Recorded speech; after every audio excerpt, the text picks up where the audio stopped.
Heathrow, gateway to London. No airport on Earth does more with less. 1,400 flights a day. 63 million passengers a year. A control tower more than 55 years old. And the most daunting number of all, 2. Just 2 runways to handle almost 500,000 flights a year. The busiest international airspace in the world. Watching over this frenzy of flight are 100 pairs of eyes, the air traffic controllers. Among them, Adrian Dolan. Just got a constant flow of traffic from 6 in the morning to 11 at night. You might think that with the number of aircraft that we handle every day, how on earth do we do it? How do we get all those aeroplanes in and out of the airport? It's actually extremely regimented. With so little room to maneuver, the choreography and the timing must be perfect. With only 2 runways, Heathrow dedicates 1 to landings and 1 to takeoffs. At most airports, when 2 planes take off in the same direction, the margin of safety between them must be at least 2 minutes. For Heathrow, 2 minutes is too long. They're forced to follow a more complex pattern. By alternating takeoff directions, Heathrow closes the gap, and their performance is legendary.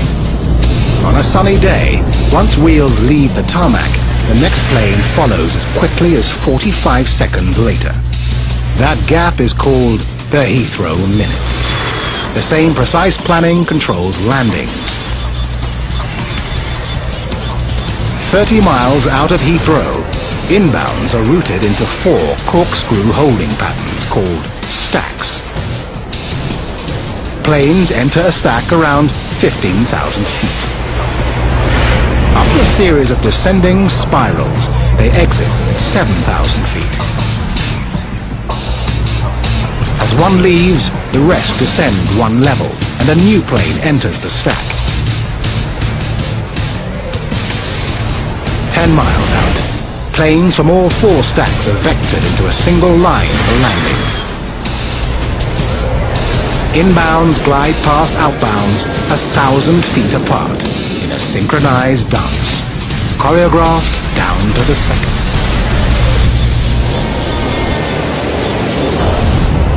And that's what it's all about. It's all about maximum tuning all the way down to the very end, very fine tuning. So in that way we can pack as many aeroplanes into the landing runway as possible. So all we've got to do is just land them, vacate them, land them, vacate them, constant flow of traffic. To orchestrate takeoffs and landings takes the tightest of choreography. But thousands of feet above the tarmac, a dance even more complex plays out. To anyone else, these are just blips on a screen. Yet each blip means millions of dollars of machinery and hundreds of lives.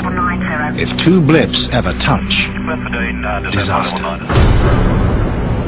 August the 27th, 1997. Another cloudy day in London. A Virgin Express Boeing 737 misses its approach to Heathrow. The tower turns the aircraft onto a northwest heading for reapproach. Unwittingly, on the same flight path as a British Airways 757. In the clouds, neither plane sees the other.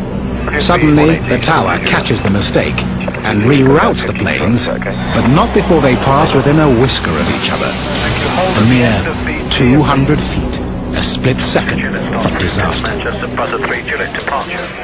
The fate of every blip in the sky rests with the air traffic controllers, the men and women of ATC. ATC is the eyes of the City of London. There's always 2 or 3 sets of eyes watching any one plane at the same time. The best view of Heathrow itself is from the venerable old tower's observation deck. Restricted to ATC controllers, it offers a rare view of Heathrow's sprawling backyard. We've got this huge city in itself, this airport. It's fantastic. We've got 1 million flights coming in and out of the London area every year. 500,000 of those are using this airport alone. And when you come to work first thing in the morning and you see that string of lights approaching the airport in the sky, and you think about the people all over the world are coming into this city, it's an amazing buzz. With planes racing in from every point of the compass, the challenge is keeping them apart. The radar controller's job is often analysed as a kind of three-dimensional game of chess, where you have things moving horizontally, vertically and laterally with speed. The world's highest stakes game of chess. And this is the chessboard. Delivery, good morning, it's the Shuttle 2 Juliet, 757 on Alpha 3. The airspace above London extends from 2,500 feet above the ground to 60,000 feet. Shuttle 2 Juliet, climb level 140. Climb level 140, Shuttle 2 Juliet. Horizontally, it covers more than 6,000 square miles. 10 times the area of the city itself. On this three-dimensional highway, aircraft are separated two ways, with 5 miles of horizontal distance or 1,000 feet of vertical distance. Below 24,000 feet, the airspace around Heathrow gets so busy, the horizontal gap narrows to just 3 miles. Sound like a lot of space? It's not. Violating this safety gap is the aviation equivalent of tailgating, except it happens much faster. At 500 miles an hour, the plane covers 1 mile in 7 seconds. In the unfriendly skies above this megacity, the rule is, keep your distance. And our job then is just basically to make sure that the space between those aeroplanes is maintained. If it reduces, we take action. Shuttle 2 Juliet, turn left heading 335. To take action and avert disaster, you need room to maneuver. And Heathrow is using every inch. We have 1,350 flights in and out of the airport every day. That's 500,000 a year.